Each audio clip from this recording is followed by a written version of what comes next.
Você acha que aprender uma língua é igual a aprender a gramática dessa língua? Você acha que aprender língua e aprender gramática são a mesma coisa? O que é aprender uma língua? Essas são questões lançadas e respondidas pelo professor Círio Pocente no livro Por que não ensinar gramática na escola? E eu vou fazer um breve resumo aqui para vocês. Neste livro, o professor Círio Pocente apresenta 10 princípios para que o ensino de língua seja bem sucedido. E nós vamos passar por esses 10 princípios rapidamente. Depois, se vocês quiserem, a gente aprofunda. O primeiro princípio é que o papel da escola, o papel das professoras, é ensinar a norma padrão. Todas nós aqui sabemos que o dialeto padrão é aquele que corresponde às classes sociais mais favorecidas. Portanto, ele só se torna um problema, o domínio desse dialeto só se torna um problema para as classes sociais menos favorecidas que utilizam os dialetos não padrão. Então, o autor aqui discute sobre o benefício das classes menos favorecidas em poderem dominar o seu dialeto não padrão e também a norma padrão dos chamados falantes cultos. Por quê?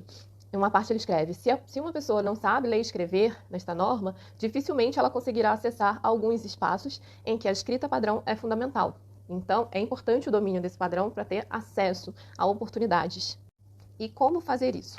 Na página 19, o autor escreve: qualquer pessoa, principalmente se for criança, aprende com uma velocidade muito grande outras formas de falar, sejam elas outros dialetos ou outras línguas, desde que expostas consistentemente a elas. E na página 20, uma das medidas para que essa utilização efetiva da língua escrita possa ser atingida é escrever e ler constantemente, inclusive nas aulas de português. Ler e escrever não são tarefas extras que a pessoa possa fazer em casa, só com a mamãe ou com o papai.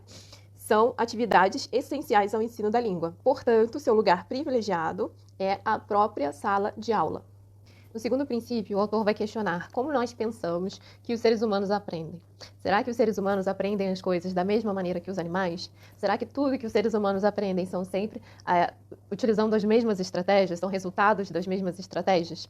Então, ele vai diferenciar duas formas de aprendizagem, que é uma aprendizagem pela repetição e pelo treinamento, e uma outra aprendizagem que ele chama de criativa, que é uma aprendizagem pela criação de hipóteses.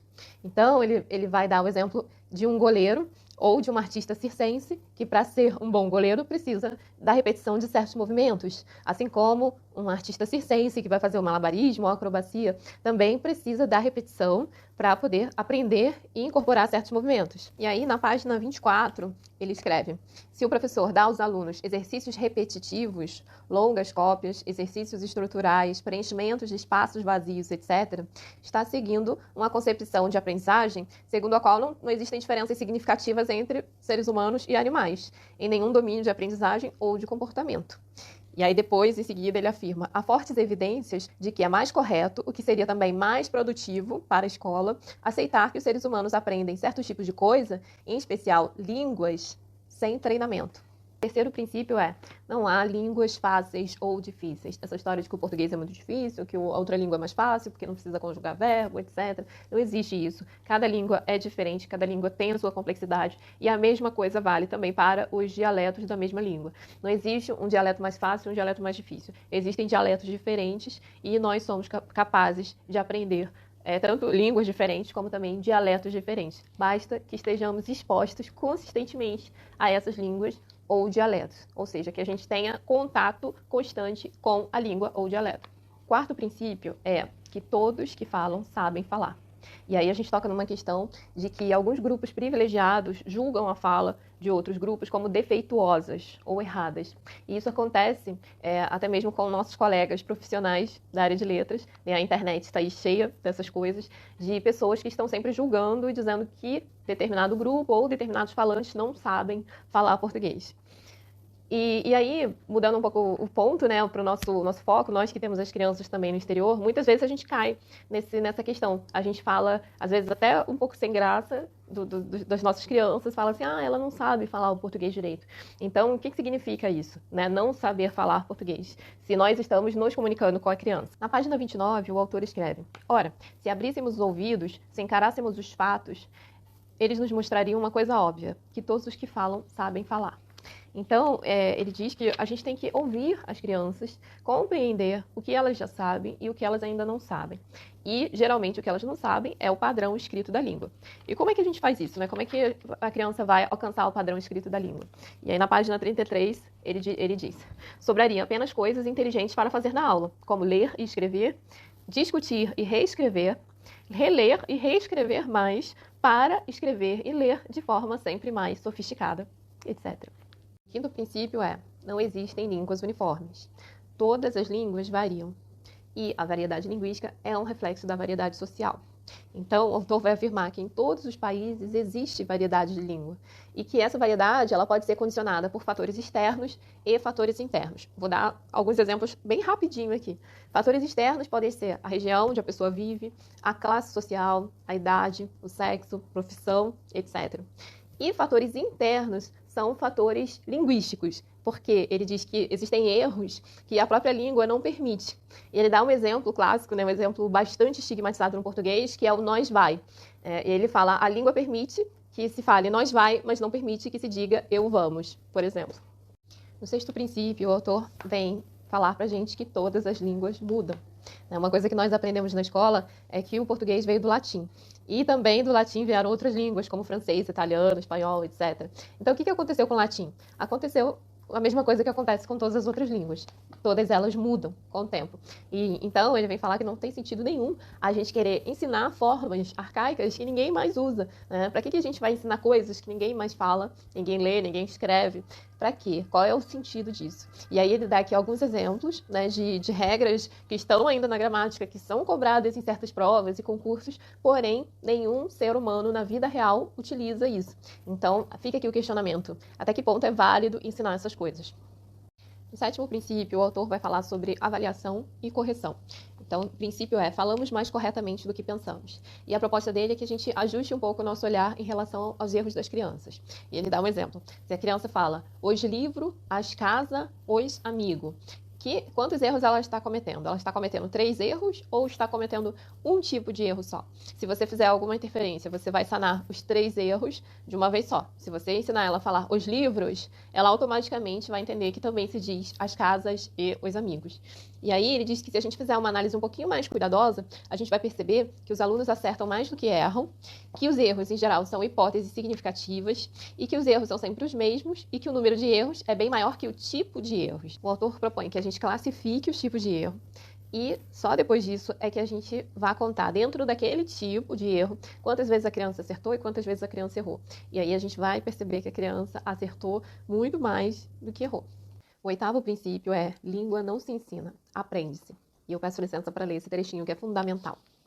Um dos ainda numerosos mistérios em relação ao ser humano diz respeito ao fato de que todos os indivíduos da espécie aprendem a falar com uma rapidez espantosa, se considerarmos a complexidade de uma língua. Ninguém sabe muito bem o que se passa na mente humana, ou mesmo o que há nela de herança biológica. O fato é que todos falam, e muito, e bem, a partir dos 3 anos de idade. Isso não significa que se aprenda facilmente. Na verdade, o trabalho dos adultos e das crianças é contínuo, às vezes difícil. Principalmente, é constante. Ou, mais fundamental ainda, é uma atividade significativa. Esta parece ser a questão principal e crucial. E continuando, falando sobre como a criança pequena aprende a língua com os adultos, ele continua. Coisas que ninguém faria. Propor a uma criança de 2 anos que faça tarefas como completar, procurar palavras de um certo tipo num texto, construir uma frase com palavras dispersas, separar sílabas, fazer frases interrogativas, afirmativas e negativas, dar diminutivos aumentativos, dizer alguma coisa 20 vezes ou 100 vezes, copiar, repetir, decorar conjugações verbais, etc. Tudo isso são exemplos de exercícios. Tudo isso se faz nas escolas, em maior ou menor quantidade. Nada disso se faz na vida real, porque nada disso ajuda ninguém a aprender uma língua. Como aprendemos a falar? Falando e ouvindo. Como aprenderemos a escrever? Escrevendo e lendo, e sendo corrigidos e reescrevendo, e tendo nossos textos lidos e comentados muitas vezes, com uma frequência semelhante à frequência da fala e das correções de fala. Só não conseguiremos se nos atrapalharem, se nos entupirem de exercícios sem sentido. Ler e escrever são trabalhos essenciais no processo de aprendizagem, mas não são exercícios.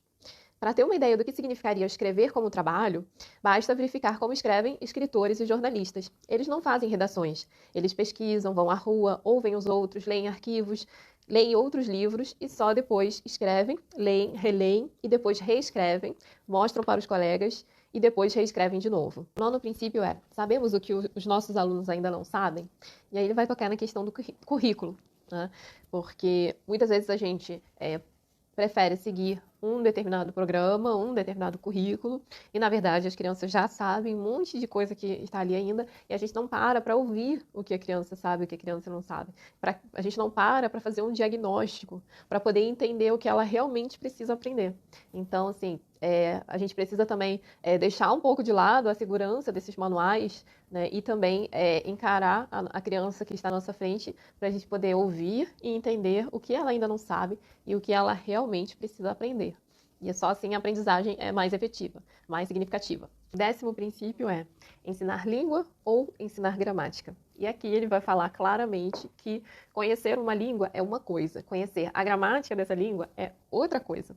Que você saber uma língua é uma coisa e você saber as regras dessa língua é outra coisa. E que para uma pessoa dominar uma língua, ela não precisa conhecer a linguagem técnica, a gramática, a metalinguagem. Então, ele vai falar contra essa gramatiquice, mas ele não quer dizer que a gramática seja inútil ou dispensável. Simplesmente que a gente precisa alterar as prioridades. Então, o que é mais importante? Que a criança aprenda a língua ou que ela saiba, conheça as regras gramaticais de uma língua que ela nem domina efetivamente. E assim termina a primeira parte, tem ainda a segunda parte do livro, em que ele vai apresentar alguns conceitos. O que é gramática, o que é erro, o que é uma língua, o que é regra. E aí ele vai entrar numa linguagem mais específica, né? E, por último, ele dá exemplos de exercícios práticos que sejam feitos para ensinar uma língua. E tem um exercício aqui que eu quero ler, que ele dá uma frase, e a partir dessa frase você tem que dizer a mesma coisa de 11 formas diferentes. Então, assim, eu vou ler. A frase é: o telhado da casa foi derrubado por uma violenta tempestade. E aí ele conseguiu dizer essa mesma frase de 11 formas diferentes. O telhado da casa foi derrubado por uma violenta tempestade. A tempestade violenta derrubou o telhado da casa. O telhado da casa caiu por causa da tempestade violenta. Foi a violenta tempestade que derrubou o telhado da casa. O que derrubou o telhado da casa foi a tempestade violenta. A violência da tempestade foi tanta que derrubou o telhado da casa. Tamanha foi a violência da tempestade que derrubou o telhado da casa. A casa teve seu telhado derrubado pela violência da tempestade. A casa teve seu telhado derrubado por uma tempestade violenta. E assim por diante. E ele finaliza: aprender uma língua é aprender a dizer a mesma coisa de muitas formas. Isto é, a língua nos dá sempre várias alternativas. E saber uma língua é, em boa parte, saber dizer uma coisa de muitas maneiras. É certo que não há para esse roteiro materiais didáticos prontos, mas a própria natureza desse tipo de roteiro coloca o material didático em plano secundário, já que o material prioritário do trabalho é a produção linguística do aluno, ao lado de uma pequena coleção de materiais de leitura. Então, esse foi o primeiro livro do desafio deste ano, Por que não ensinar gramática na escola, do professor Círio Pocente. Espero que vocês tenham gostado.